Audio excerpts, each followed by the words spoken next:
সংসার সংসার কইরা ভবে গো করলি না বন্দেগি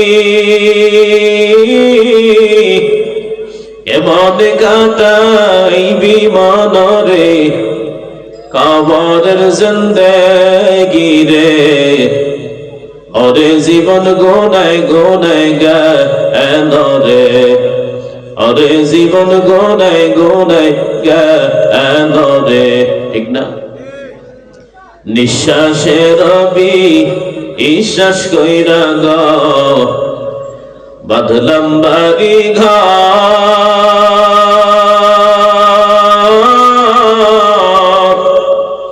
কোন দিন জানি আজরাইল আইসা গো সবই করে পরে আরে জীবন গোনায় গোনায় গেল রে আওয়াজ দিয়া বলেন মারহাবা আরো জোরে বলেন আল্লাহ বলেন মানব জাতির জন্য আমি মাওলা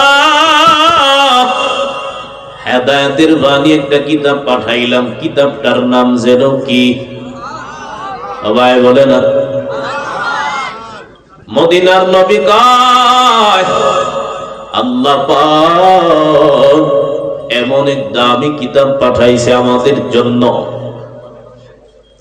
দামি কিতাব সম্মানিত কিতাব এই কিতাবের সাথে সম্পর্ক যাদের ভালো এই কোরআনটা যারা পড়বে আমার মাওলা দুনিয়াতে পরকালে মাকাম বাড়ায়া দিবে সুবহানাল্লাহ বলবেন না দামি এক কিতাবের নাম কোরআন মদিনার নবী কয় মান ক্বারা হারফাম মিন কিতাবিল্লাহ ফালাহু হাসানাতু ওয়াল হাসানা বিআশরি আমসালিহা মদিনার নবী জানায় আমার কোন উম্মত যদি এই কিতাবে একটা অক্ষর তিলাওয়াত করে অর্থ জানুক না জানুক বুঝুক না জানুক কিন্তু পড়লো একটা অক্ষর মদিনার নবী কয় আমার মাওলা সাথে সাথে এমন আমল নামায় এমন একটা নেক যোগ করে দেন যেই নেকিটা 10টা নেকির সমান আরেকটু জোরে মদিনার নবী কায়লা আকুল আমি নবী বলি নাই আলিফ লাম মিম তিনটা মিলে একটা হরফ না না বাল আলিফুন হারফুন ওয়া লামুন হারফুন ওয়া মিমুন হারফুন নবী কয় কোন বান্দা যদি উম্মত যদি পড়ে আলিফ লাম মিম মদিনার নবী কয় সাথে সাথে আমার মাওলা আমলনামায় 30টা নেক যোগ করে দিবে বড় দামি এক কিতাব এই জন্য বেশি বেশি তিলাওয়াত করা যারা পারো পড়ো যারা পারো না শিখার চেষ্টা করো মদিনার নবী কয় যারা কোরআন শিখার জন্য বের হয়ে যায় ইন্তেকাল যদি না শিখে করে আমার মাওলা শাহাদাতের মর্যাদা দিয়ে দেবে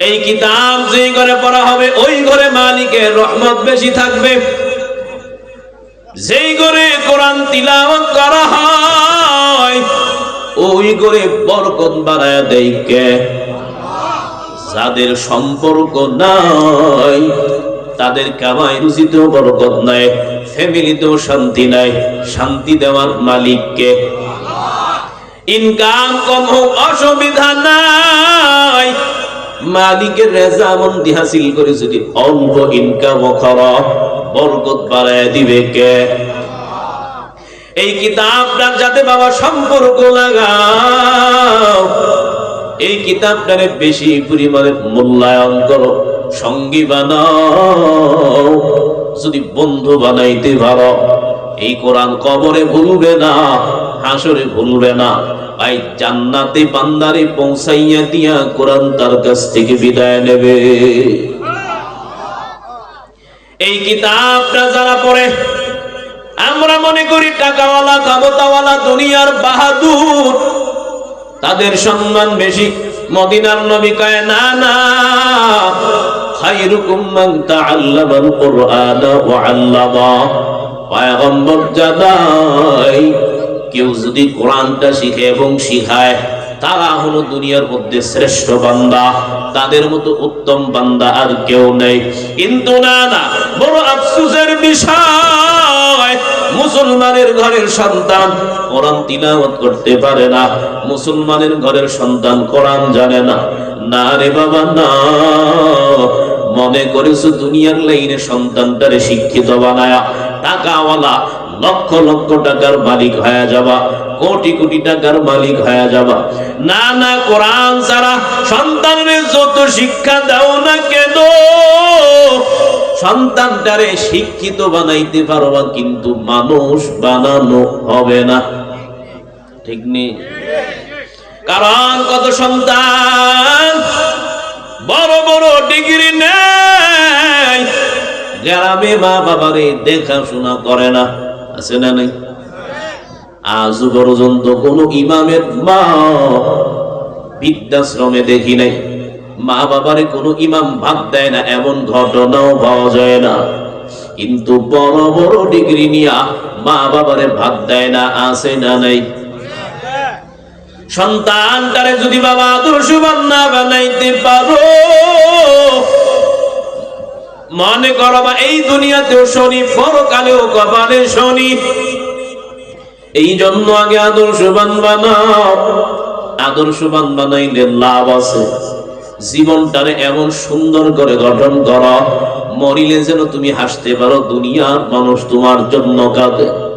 এমন জীবন করো গঠন, মরিলে হাসিবে তুমি, কাঁদিবে ভুবন। এমন জীবন করিও না গঠন, মরিলে কাঁদিবে তুমি, হাসিবে ভুবন। জীবনটারে এমন সুন্দর বানাও, এতেকালের পর মানুষ যেন আফসোস করে, আর বলে অমুকের সন্তান নাই, কত ভালো মানুষ ছিল, আজকে দুনিয়ায় নাই। তোমার জন্য যেন দোয়া করে আর আফসোস করে। আর সন্তানটা যদি এমন কুলাঙ্গার হয়, আজকে তো সন্তানগুলোর দ্বীন শিক্ষা দেয় না, কোরআন পড়ায় না, মাদ্রাসায় পড়ায় না, হাফেজ বানাই না, আলেম বানাই না, যার কারণে সন্তানটা বড় হয় আদর্শবান হয় না। অল্পদিন আগের ঘটনা, ময়মনসিংহ ত্রিশালে এক কুলাঙ্গার মায়ের সামনে গিয়া কয় জুয়া শক্ত, মারে গিয়া ডাক দিয়া কয় মা আমার টাকা নাই, খরচ দাও, টাকা দাও। মা কয় না না, আমার হাতে টাকা নাই। ওই তো ছিল সন্তান জুয়া খেলা আসক্ত, দেয় নাই। বাবার কাছে কয় ও বাবা আমার কাছে টাকা নাই, টাকা দাও। বাবা কয় না না, টাকা নাই। সন্তান ডাক দিয়া কয় যদি না দাও অবস্থা কিন্তু ভালো হবে না, পরিণতি ভালো হবে না। এক পর্যায়ে তর্কে লিপ্ত হয়ে গেল। কুলাঙ্গার একটা অস্ত্র নিয়া মা বাবারে আঘাত করে করে দুজনে ঘরের ভিতরে হত্যা করে ফেলেছে। শুধু তাই না, কত বড় কুলাঙ্গার, ঘরের ভিতরে একটা কবরের মতো জায়গা খনন করে ওই জায়গাতে মা বাবারে দাফন করে দিয়েছে, মাটি চাপা দিয়ে দিছে। একদিন, 2 দিন, 3 দিন হয়ে গেল, খবর ছড়াইয়া গেল মা বাবা কোথায়। এরপরে যখন সন্ধিহান পুলিশ তারে বন্দি করে, ক্যামেরার সামনে বর্ণনা দেয় আমি নিজের হাতে মা বাবারে হত্যা করেছি। আবর্দার অন্তরালের মা ও বৃদ্ধ বাবা, মনটারে বুঝাও কেমন সন্তান। আজকে যে সন্তানের পিছনে লক্ষ লক্ষ টাকা খরচ করে, সন্তানটারে মানুষ বানাও, সন্তানটারে দ্বীনি শিক্ষা দিলা না। ওই সন্তানটা বড় হইয়া মা বাবার দেখভাল করে না, মা বাবার দেখাশোনা করে না, ভাব দেয় না। যদি আদর্শবান বানাও, দুনিয়াতেও শান্তি, পরকালেও মদিনার নবী হয়। এতেকালের পর মা বাবা যদি জাহান্নামেও যায়, সন্তান কবরের সামনে গিয়া মা বাবা আল্লাহর দরবারে যদি বলে সূরা ফাতিহা তিলাওয়াত করে, ইখলাস তিলাওয়াত করে, দুরূদ ইস্তিগফার করে, সন্তান আল্লাহর দরবারে যদি হাত উঠায় আর দোয়া করে, আল্লাহ আমার মা বাবা আমারে বড় কষ্ট করে মানুষ বানাইছে, আজ মা বাবা দুনিয়ায় নাই, জানি না কবরে কোন হালতে আছে রে আল্লাহ, তবে আমার মা বাবারে কষ্ট দিবা না, আমার মা বাবারে আরামে রাখো। সন্তান যদি কান্নাকাটি করে চোখের পানি ফালাইয়া মাওলার দরবারে বলতে পারে, মদিনার নবী সুসংবাদ দেয়, মা বাবা যদি জাহান্নামেও যায়, সন্তানের দোয়ার বরকতে আমার মাওলা জাহান্নামী মা বাবার কবর জান্নাতের বাগান বানায় দেবে। এই জন্য সন্তানটারে কোরআন শিখাও, আদর্শবান বানাও, হাফেজ বানাও, আলেম বানাও। যদি বানাইতে পারো ঠকবা না। মদিনার নবী কয় সন্তানটারে হাফেজ বানায় দিল। কিয়ামতের ময়দানে সন্তান যখন কোরআন অনুযায়ী চলে বিদায় নেবে, আল্লাহ বলবে ও হাফেজে কোরআন, যাও যাও তোমার জান্নাত দিয়ে দিলাম। জান্নাতের দিকে রওনা। ও হাফেজে কোরআন দাঁড়াও, তুমি একা জান্নাতে যাবা না। তোমারে হাফেজ বানাইতে গিয়ে তোমার বাবা কত কষ্ট করেছে। তোমারে হাফেজ বানাইতে গিয়ে তোমার বাবা দিন মজুর ছিল। তোমারে হাফেজ বানাইতে গিয়ে তোমার বাবা কত কিছু করেছে। তোমারে হাফেজ বানাইতে গিয়ে এলাকার মানুষ তোমারে পাঞ্জাবি কিনে দিছে, নাস্তার টাকা দিছে। আজকে তুমি একা যাবা না। তোমার যাকে ভালো লাগে বেঁচে গুনে 10 জন জাহান্নামীর তুমি জান্নাতে নিয়ে যাও। সুবহানাল্লাহ কইতেন না? আর একজন হাক্কানি আলেম হাজার হাজার মানুষ জান্নাতে নিয়ে যাবে। সুবহানাল্লাহ বলবেন না? যদি এই জন্য বাবা জান্নাতে যেতে চাও, আলেমদের বিরোধিতা করতে হবে নাকি জেলে পাঠাতে হবে? না না, কোন আলিমান আলেম হও, আও মুতাআল্লিমান অথবা ছাত্র হও, আও মুঈনান সহযোগী হও, আও মুহিব্বান অথবা ভালোবাসো, ওয়ালা তাকুন খামিসান ফাতুহলিক 5 নাম্বার হয় না, ধ্বংস হয়ে যাবা। উলামা বিদ্বেষী হয় না। উলামায়ে কেরামদের পক্ষে থাকো, সম্মান করো, বন্ধু বানাও, যেন কিয়ামতের ময়দানে তোমার সাথে নিয়ে জান্নাতে যেতে পারে। কারণ উলামায়ে কেরাম যা বলে যা করে নিজের জন্য না, একমাত্র কার জন্য করে? আরো জোরে বলেন, কার জন্য? এই জন্য উলামায়ে কেরাম, এই উলামায়ে কেরামদেরকে অপমানিত করার জন্য, লাঞ্ছিত করার জন্য পায় তারা অপকৌশল অপপ্রচার কম চালায় নেয়। আল্লাহ কয় ইজ্জতের মালিকও আমি আল্লাহ, জিল্লতের মালিকও আমি আল্লাহ। আমি আল্লাহ যারা ইজ্জত দেয় কেউ তারে বেইজ্জতি করতে পারে না। আর আমি যদি ইজ্জত না দেই কেউ তারে ইজ্জত দিতে পারে না। ইজ্জতের মালিক কে? যারাই বলতো মাদ্রাসা বেঙ্গের ছাতার মতো দাঁড়াইয়া গেছে, তাকাইয়া দেখো কালের বিবর্তনে আজকে তারা নাই। মাদ্রাসা এখনো আছে, কিয়ামত পর্যন্ত থাকবে, ঠিক কিনা? আল্লাহ বলেন আমি যদি কওমি মাদ্রাসা দিয়া বাংলাদেশে দ্বীনের আলো জ্বালাই, ওই বাংলাদেশ থেকে কওমি মাদ্রাসা বন্ধ করার ক্ষমতা দুনিয়ার কোন মাস্তানের নাই, ঠিক কিনা? উলামায়ে কেরামদেরকে লাঞ্ছিত করার জন্য এত অপকৌশল, এত অপচেষ্টা করেছে, কিন্তু না, ইজ্জতের মালিককে। আপনাদের নজরে উলামায়ে কেরামের সম্মান কমছে না আরো বাড়ছে? জোরে বলেন, কমছে না বাড়ছে? কে বাড়াইছে? এর কারণ উলামায়ে কেরামের ব্যক্তিগত কেনা কোনো সম্মান না। সম্মান দুইটা, একটা আল্লাহ প্রদত্ত সম্মান, আরেকটা টাকায় কেনা, পদপদবি দিয়ে কেনা, সম্পদ দিয়ে কেনা সম্মান। যেটা দুনিয়ার জন্য পদপদবি, টাকা পয়সা, ধন সম্পদ দিয়ে কেনা হয়, ওই সম্মান যতদিন টাকা পয়সা আছে সম্মানও আছে, কিন্তু উলামায়ে কেরামের সম্মানটা এমন না। দুনিয়াওয়ালাদের সম্মান, আজকে নেতার তো সম্মান, গাড়ি দিয়ে যায়, মানুষ তার জন্য রাস্তা ক্লিয়ার করে, মানুষ তারে সালাম দেয়, মানুষ তারে কত সম্মান করে, টাকাওয়ালারে প্রধান অতিথি বানায়, সম্পদওয়ালারে সভাপতি বানায়। কিন্তু কতক্ষণ জানো, ক্ষমতাওয়ালা ক্ষমতা যতদিন আছে জনগণ সম্মান করবে, জনগণ চেয়ার ছেড়ে বসতে দেবে। পদ পদবি নাই, টাকা পয়সা নাই, যে জনগণ সম্মান দিত ওই জনগণে আবার জুতা দিয়া পিটাইবে। কোরআনওয়ালা মাদ্রাসার মুহতামিম এলাকার রাস্তা দিয়া যায়, মানুষ তারে সালাম দেয়, সম্মান করে। হুজুর আমার বাড়িতে খানা খাবেন, কেন এত সম্মান করে উলামায়ে কেরামের? টাকা পয়সা বিষয়ের জন্য না রে বাবা, না, এটা তাদেরও কেনা কোনো সম্মান না।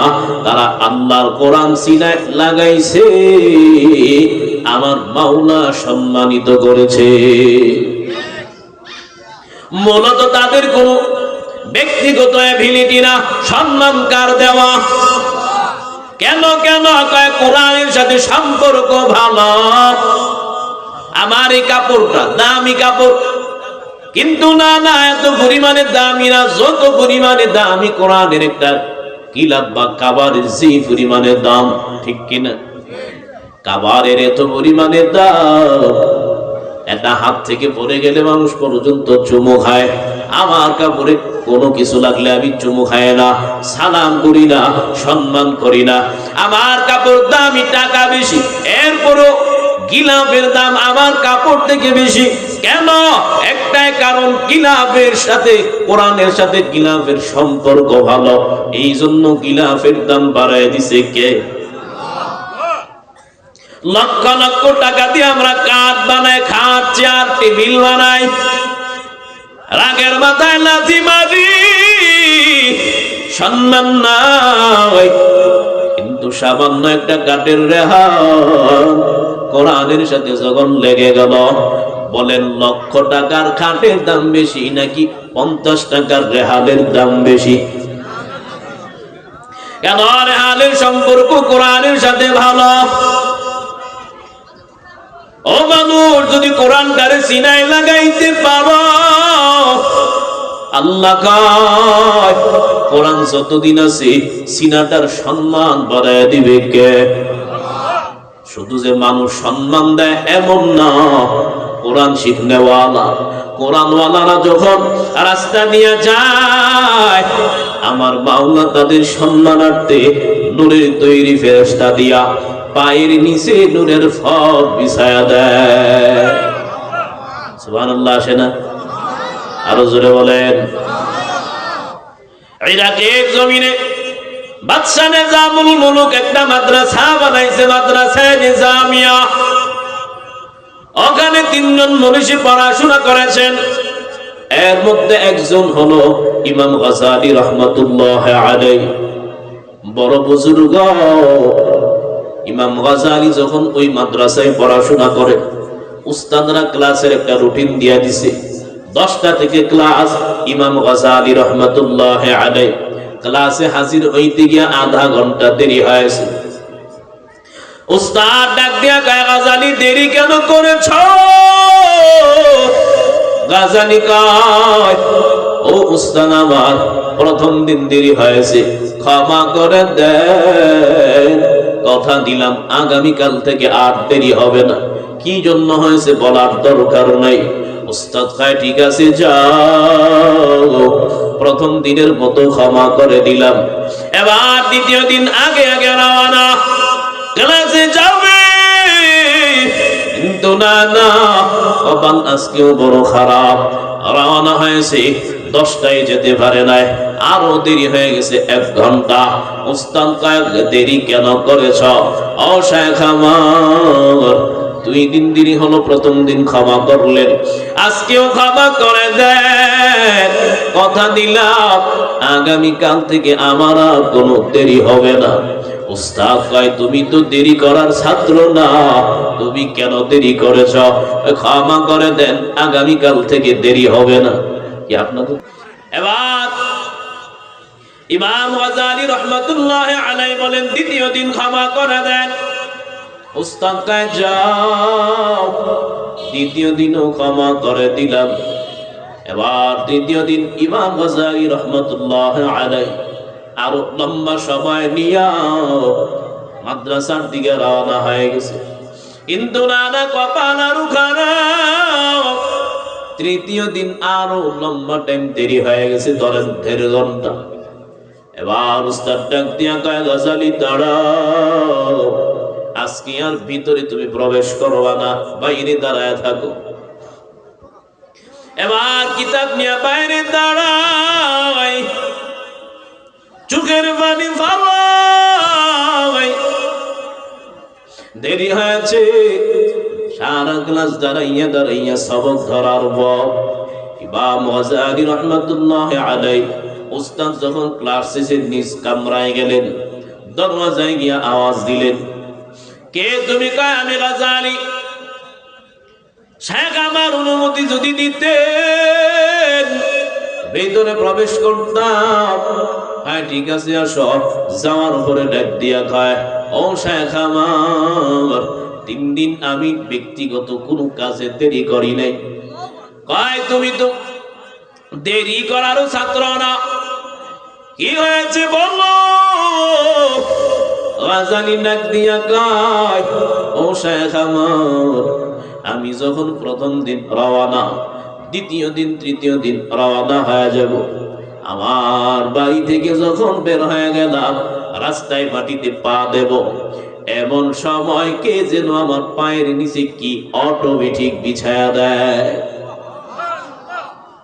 কয় তুমি কি দেখছো নাকি কে বিছাইছে? কি বিছাইছে? না না চিনি না, জানিও না, দেখিও না। উস্তাদের এবার হাদিস মনে পড়ে গেল, মদিনার নবী বলেছেন যারা কোরআন শিখার জন্য যায় আমার মাওলা সম্মানের জন্য পায়ের নিচে নূরের ফল বিছায়া দেয়। এবার উস্তাদ দাঁড়ায় ডাক দেয়, ও গাজ্জালী আসো, তোমার স্থান তো বাইরে না। আঞ্জামের ধরে উস্তাদ সান্ত্বনা দিয়া কয়, তুমি ইমাম হব যাবা না, তোমার পায়ের নিচে নূরের তৈরি ফেরেশতারা সম্মানজনক বিছানা তোমার পায়ে বিছায়া দিছি। ইলমেরা ইজাজু করদান বেহিসাব, খালকেরা দাদান জবাবে বাসওয়া। কোরআন ওনাদের বড় দাম। মদিনার নবী কয়, ওই কোরআনটা নিজেও শিখো, সন্তান গুলোরেও শিখাও। অপর্দার অন্তরালের মা, আজকে নামাজ নাই, আমল নাই, পর্দা নাই, স্বামী খেদমত নাই, সন্তানগুলোর দ্বীনি লাইনে শিক্ষা দিলা না, কোরআন সন্তানগুলোরে পড়াইলা না। ও মা, মনে করেছো এই দুনিয়ায় প্রথম, এই দুনিয়ায় শেষ? ডানে বামে তাকাও, তোমার মতো কত মা দুনিয়া থেকে চলে গেছে, কত আল্লাহর বান্দা বান্দি চলে গেছে। এমন কোনো দিন নেই মানুষ মরে না, এমন কোনো দিন নেই ইন্না লিল্লাহর আওয়াজ কানে আসে না। ইন্তেকাল যদি এই মুহূর্তে হয়ে যায়, আল্লাহর সামনে দাঁড়াইবা, কোরআন তোমার শিখা নাই, আল্লাহর সামনে দাঁড়াইবা, তুমি কোরআন পড়তে পারো না, অথচ দাবি করো মুসলমানের ঘরের সন্তান। না রে বাবা না, কোরআন তেরে শিখাও, যদি পারো বেশি বেশি তিলাওয়াত করো। আর যারা পারো না দৈনিক আধা ঘন্টা 1 ঘন্টা সময় দিয়া শিখো। আল্লাহর দরবারে তৌফিক কামনা করো, সন্তানগুলোরেও শিখাও, আদর্শবান বানাও, হাফেজ আলেম বানাও। সম্ভব যদি না হয় অন্তত পক্ষে কোরআনটা পড়াইয়া তুমি জেনারেল লাইনে পড়াও। যদি সম্ভব হয় হাফেজের মা বাবা হয় কবরে যাও, আলেমের বাবা হও, একজন বড় আদর্শবান সন্তান নামাজির বাবা হও। দুনিয়াতেও সম্মান, পরকালেও আমার মাওলা সম্মান দেবে। এই জন্য মা সন্তানগুলোরে পড়াও। হাদিস শরীফে আসছে কোরআন শিখনে ওয়ালা বান্দারা যখন রাস্তা দিয়া যায়, তাদের সম্মানার্থে আযাব বন্ধ করে দেওয়া হয়। বড় পীরের দরবারে এক মহিলা চলে গেলেন, ও বড় পীর, আমি আমার স্বামীর করে যখন বিবাহ বন্ধনে আবদ্ধ হয়ে গেলাম, এই দুনিয়াতে আমার মা বাবা কেউ নাই। আমি বিবাহ বন্ধনে যখন আবদ্ধ হয়ে গেলাম, আল্লাহ আমাদের মিলনের মাধ্যমে একটা কন্যা সন্তান দান করেছেন। তবে আমার কন্যাটার কপালটা বড় খারাপ। ও দুনিয়াতে আসার আগে, আমার কন্যাটা দুনিয়াতে আসার আগে ওর বাবা দুনিয়া থেকে চলে গেছে। আমি আমার কন্যাটার চেহারার দিকে তাকায় দেখলাম, ফুটফুটে সুন্দর চেহারা। কন্যার দিকে তাকায় আমি আর নতুন কোন স্বামী গ্রহণ করি নাই। কত মা সন্তানের দিকে তাকাইয়া নিজের জীবন যৌবন সব শেষ করে দিছে, আর স্বামী গ্রহণ করে নাই। এবার মহিলা ডাক দিয়া কয়, কন্যাটার দিকে তাকাইয়া আমি নতুন কোন স্বামী গ্রহণ করি নাই। আমি মানুষের বাড়ি কাজ করে করে সন্তানটারে মানুষ বানাই, বড় বানালাম। কপালটা আমার বড় খারাপ। গত 3 দিন আগে আমার কন্যাটাও দুনিয়া থেকে চলে গেছে। এখন দুনিয়াতে আমার আপন বলতে কেউ নাই, সবাই আমার চলে গেছে। কন্যাটা এবং আমার স্বামী ছিল দুজন নাই, আমার আপন বলতে আর কেউ নাই। এবার আপনার কাছে আসলাম, কন্যাটারে ছাড়া আমার এক মুহূর্ত ভালো লাগে না। যদি কবরের মাটি উঠাইয়া দেখা যায় হইতো, আমি কবরের মাটি সরাইয়া এক নজর আমার কন্যাটারে দেখতাম। কিন্তু না না, কবরের মাটি তো সরানো যাবে না। হুজুর আমার আপনার কাছে আরজি এমন কিছু আমল আমারে বলে দেন, যে আমল গুলো করলে আমি আমার কন্যাটারে এক নজর স্বপ্ন যুগে দেখব। স্বপ্ন যুগেও যদি আমি দেখতে পারি, আমার কলিজার আগুন বন্ধ হয়ে যাবে। এবার বললেন, যাও বাড়িতে গিয়া আমল করো। প্রতিদিন ঘুমের ঘরে রাত্রি বেলা সূরা তাকাসুর পড়ে পড়ে ঘুমাইবা, দুরূদ শরীফ পড়বা, ডান কাঁধে শুবা, নিয়ত করে করে শুইবা। 1 দিন 2 দিন 3 দিন এভাবে আমল করার পরে আম্মা জান ঘুমের ঘরে একদিন তাকায়া দেখে অন্ধকার ময়দান দিয়া হাঁটে, সামনে থেকে পরিচিত কান্নার আওয়াজ, জানার কৌতূহল নিয়া এবার আম্মা জান রওনা হয়ে গেলেন। কাছাকাছি যাওয়ার পর গিয়া দেখে কান্নার আওয়াজটা আরো পরিচিত মনে হয়। এবার গিয়া দেখে একটা বিশাল বড় গর্ত, দাউ দাউ করে আগুন জ্বলে। আগুনের উপরে ওই কন্যাটার মুষ্টি বেঁধে চুলের মধ্যে আগুনে দাউ দাউ করে জ্বলে। এবার মহিলা সামনে গিয়া দেখি তার যে কন্যাটা চলে গেছে, ওই কন্যাটা আগুনে ভরে ভরে কান্নাকাটি করে। এবার মা ঘুম থেকে দৌড়াইয়া উঠে, সন্তানের কষ্ট তো সহ্য করা যায় না। মা ঘুম থেকে উঠে এবার ফজরের পরে আবার রওনা হয়ে গেলে বড় পীরের বাড়ি দৌড়ায় যায়। বড় পীর আমল দিলেন, আমল করলাম, রেজাল্ট এমন হবে ভাবি নাই। এমন হলে না দেখার চেয়ে না দেখা আমার জন্য ভালো ছিল। কিন্তু দেখার পরে তো এখন এই হালত। কি হয়েছে? কয় দেখলাম আগুনে। কেন গেল? কোরআন কি পড়াও নাই? দুনিয়াতে কি দিনের পথে চালাও নাই? কয় না, না চালাই নাই। কেন চালাও নাই? কয় বাবা ছিল না, শাসন তেমন করি নাই। নবীর হাদিস, সন্তানরে কোরআন শিক্ষা দিলা না রে বাবা। নবীর কথা ভালো লাগে না, নবীরে ভালো লাগে না। নবী এত পরিমাণে ভয়ভীতি দেখা গেছে জাহান্নামের কবরে। কিন্তু না না, জানি কবর আছে, জানি মরণ আছে, জানি হাসর আছে, সব আছে, জানি মানি, কিন্তু প্রমাণ করে আমরা এগুলোরে ভয় পাই না। না রে বাবা না। মুসলমানের সন্তান আজকে টাকার মালিক, ক্ষমতার মালিক, বহু ডিগ্রি অর্জন করেছে, কোরআন পড়তে পারে না। অনেকে কোরআন পড়াটারে খয়রাতি মনে করে, একটা নিম্ন একটা পেশা মনে করে। হাফেজ হবে, আলেম হবে, বেতন কম, মসজিদে ইমামতি করবে আর মাদ্রাসায় পড়াইবে, টাকা কম। টাকার মালিক বানাইছে ওই নাফরমান। আবার বিভিন্ন দেশে ঘুরে, কিন্তু না না, একবারও নবীর রওজার সামনে যাওয়ার তার তৌফিক হয় না। রওজায় যায় না, দেশে এসে আবার নবীর খাঁটি আশিক দাবি করে, সুন্নি নিজের দাবি করে। না না, যদি নবীর খাঁটি আশিক হইতা, নবীর দেওয়া প্রতিটা পানি আশীর্বাদ মনে করে মানতা, প্রতিটা কথা নবীর মানতা, নবীর দেওয়া বিধান গুলো পুঙ্খানু ভাবে মেনে মেনে চলতা। আজকে না রে বাবা না।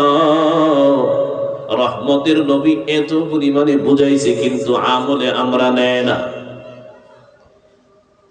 এত পরিমাণে নবীরে আঘাত দেয়, সুন্নাত জবাই করে করে।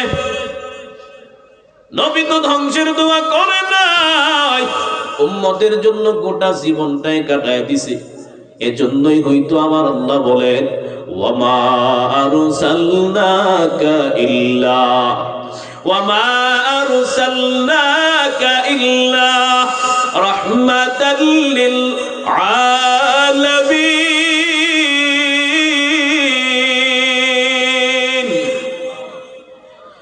إمام الأولين الآخرين هر صدقة رحمة للعالمين একজন নবী আসিল সোনার মদিনায়।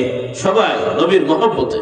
একজন নবী আসিল সোনার মদিনায়, যার প্রেমেতে মজনু হলো, যার প্রেমেতে মজনু হলো খোদা রাব্বানা। একজন নবী আসিল। সবাই একজন নবী আসিল। আপনাকে খারাপ লাগতেছে? ঝগড়া লাগে তো মাহফিলটারে দিল শেষ করে। আল্লাহ হেফাজত করুন। আমিনও বলতেন না? আরো জোরে বলেন। রাসূল নামে কেলা মদিনায়, রাসূল নামে ওরে আকাশের চন্দ্র কেরে, ওরে আকাশের চন্দ্র কেরে ওকে আনলো দুনিয়ায়। রাসূল নামে কেলা মদিনায়, রাসূল নামে গলেতে তসবির